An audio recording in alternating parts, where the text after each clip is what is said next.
அன்பார்ந்த சகோதர சகோதரிகளே, இளைஞர்களே, இது ஒரு வித்தியாசமான மேடை. என் அரசியல் மேடை தான் நான் ஆண்டாண்டு காலமாக பார்த்த மேடை. சினிமா மேடை ஒரு ரெண்டு பார்த்துருக்கேன். ஆனால் இது ஒரு முழுமுதல் சினிமா மேடையாக இன்னைக்கு நிறைய ஆக்ட்ரஸ் எல்லாரையும் ஒரு இடத்துல பார்க்கும்பொழுது மகிழ்ச்சியாக இருக்குது. குறிப்பாக நம்முடைய ப்ரொடியூசர் கம் டைரக்டர் திரு தம்பிதுரை அவர்கள் சிறந்த ஒரு பணியை ஆற்றியிருக்காரு. ஒரே நேரத்தில் 2 வேலையை ஒரு மனிதர் செய்ய முடியும் தொடர்ந்து அப்படிங்கிறத தாண்டி 9 வேலை 10 வேலையை சேர்த்து செஞ்சிருக்காரு. அப்படிதான் நான் பார்க்கிறேன். இது 2 வேலைன்னு அவங்க தான் நினைக்கிறாங்க. ஆனால் 10 வேலைக்கு மேலே இதுல வேலை இருக்கு. 24 ஹவர்ஸும் வந்து தன்னை டெடிகேட் பண்ணிட்டு ஒர்க் பண்ணோம்னா அது ஒன்றும் சாதாரண விஷயம் இல்லை. அதுக்காக நிறைய உளவியல் ரீதியாகவும் தயாராக இருக்கணும். இல்லைன்னா இது சாத்தியமற்ற ஒன்று. ஆகையால் சைக்கலாஜிக்கலாக இஸ் பில்ட் அப் ஹிஸ் இது ரொம்ப ட்ரொமேட்டிக்காக யாருக்கு ரொம்ப இருந்திருக்கும்னா திரு தம்பிதுரைக்கு இருந்திருக்கும். ரொம்ப ட்ரொமேட்டிக்காக இருந்திருக்கும். ட்ராமாங்கிற படத்தை எடுக்கிறதுல நிச்சயமா அவருக்கு ரொம்ப பெரிய ட்ராமா இருந்திருக்கும். அவ்வளோ தூரம் வந்து ட்ராமாங்கிறது இப்போ நான் வழக்கறிஞர் என்ற முறையில் தினந்தோறும் பார்த்தீங்கன்னா நிறைய ட்ராமாவோட கிளைண்ட்ஸ் வருவாங்க. பொலிட்டீஷியன்ற முறையில் நிறைய ட்ராமாவோட மக்கள் வருவாங்க எங்களை நோக்கி.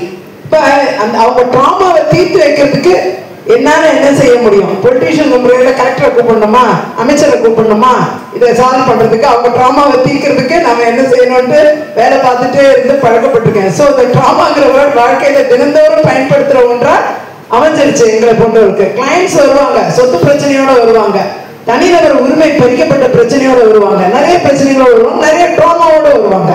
அந்த ட்ராமாலேருந்து இவங்களை எப்படி காப்பாத்துறது அப்படின்னு சட்டத்துல எங்க இடம் இருக்குன்னு தேடி பிடிச்சு அவங்களுக்கு அந்த ட்ராமாவை தீர்க்கிறதுக்கு வழி காணுவோம். அப்படி தினந்தோறும் ட்ராமாவை நான் ஹேண்டில் பண்ற மாதிரி நீங்க ஒவ்வொருத்தரும் ட்ராமாவை ஹேண்டில் பண்ணிட்டு தான் இருக்கீங்க. அது உங்களுக்கே தெரியாம உங்க வாழ்க்கையில நடந்துட்டு இருக்கிற ஒன்று. தினந்தோறும் நாம் சந்திக்கிறது ட்ராமா. அந்த ட்ராமாலேருந்து ரிலீவ் ஆனா சந்தோஷம், ஹாப்பினஸ் வந்துடும். அப்போ டெய்லி லைஃப்ல பார்க்கிற ஒன்றை தான் இந்த சினிமா வந்து தீவிரமா நிறைய விஷயங்களை ஒருங்கிணைத்து காமிச்சிருக்கோம் நான் நினைக்கிறேன். நான் இன்னும் சினிமா பார்க்கல, அதனால நிச்சயமா ப்ரிவியூல சினிமா பார்ப்பேன்னு நினைக்கிறேன். இந்த பாடல் வந்து நீங்க திரு ராஜ் பிரதாப் அவர்கள் சிறந்த பாடல்களை வழங்கியிருக்காரு. பிரமாதமான பாடல்கள்.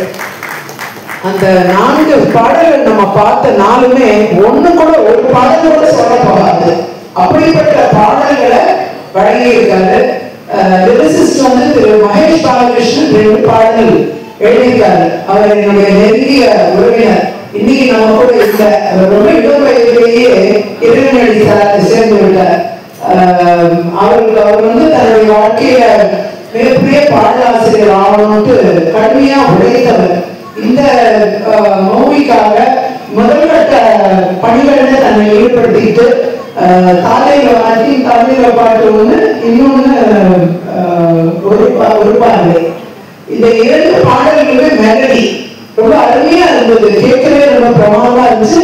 நிச்சயமா மீதி 2 பாடல்களும் ஹிட். அது 2மே பாத்தீங்கன்னா பாப் சாங்ஸ். அதெல்லாம் இது எல்லாமே பெரிய இந்த சாங்ஸ் வந்து பெரிய ஹிட்டா இருக்கும்ங்கிறது என்னுடைய நம்பிக்கை.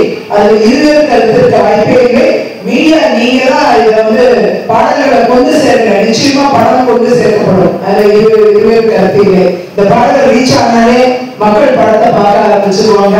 நிச்சயமா படம் பெரிய வெற்றியை காணும். அது சிறந்த நடிகர்கள் இன்னைக்கு மீடியா அலங்கரிச்சிட்டு இருக்கிற நடிகர்கள் வந்து தங்களுடைய பணியை வந்து ரொம்ப டெடிகேட்டடா, அதுவும் ஒரு ஃபுல் டைம் எம்ப்ளாயி, ஒரு பார்ட் டைம் படம் எடுக்கிற ஒரு எம்ப்ளாயிக்கு ஃபுல்லா சப்போர்ட் இருக்காங்க.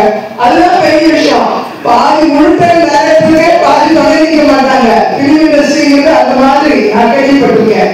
ஆனா இன்னைக்கு ஒரு பார்ட் டைம் டைரக்டர் வேலையும் பார்த்துட்டு நான் வந்து இந்த படத்தையும் எடுக்கிறேன்னு துணிஞ்சு வந்து சொல்லும்போது உங்களால என்ன செய்ய முடியும்னு முக்கால்வாசி பேர் கேட்பாங்க. ஆனா அதையும் மீறி நாங்க தான் உங்க கூட இருக்கோம், நீங்க தைரியமா படம் இதை வெற்றியாக செய்து காமிப்போது இவ்வளவு பேரும் கூட இருக்காங்க. அதனால இந்த படத்துடைய வெற்றி நான் நினைக்கிறேன்.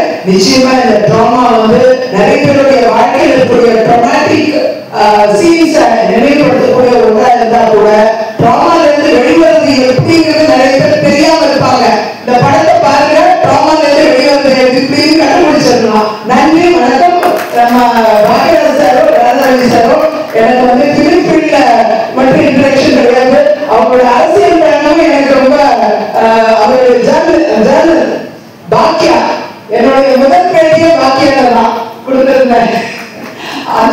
பல ஆண்டுகளுக்கு முன்னாடி அவருடைய பத்திரிகை வந்து ஒரு சிறந்த பத்திரிகை, நல்ல வேல்யூ உள்ள நியூஸ் பாக்கியால பார்க்க முடியும். அதனால ராதாரவி சார் வந்து எனக்கு வந்து அவரு ரொம்ப பெரியவரா இருக்கலாம், ஆனா அவருக்கு அப்பா எவ்வாறு தான் எங்க அப்பாவோட ரொம்ப நெருங்கின நண்பன்.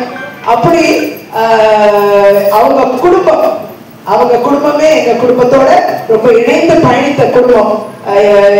அவருக்கு பல் மருத்துவரா இருந்தார் டாக்டர் பத்மநாபன், ராதாரவி சாரோட அப்பாவுக்கு பல் மருத்துவரா இருந்தார். அன்னைக்கு பெரிய ஜாபவான், பிலிம் இண்டஸ்ட்ரி மட்டும் கிடையாது, அரசியலையும் ஆட்டி படைத்த ஜாபவான் தான் அவங்க ஃபாதர். அப்படி எங்களுக்கெல்லாம் அப்படிதான் அவங்களோட தொடர்பு. ஆகையால் இந்த மேடையில வந்திருக்கக்கூடிய இரு பெரும் தலைவர்கள், அவங்க வந்து பொலிட்டிக்கலாவும் they are very great people and also media முன்னாடியே அவங்க மிகப்பெரிய மனிதர்கள், நடிகர்கள் என்ற முறையில் உச்சத்தை அடைந்தவர்கள்.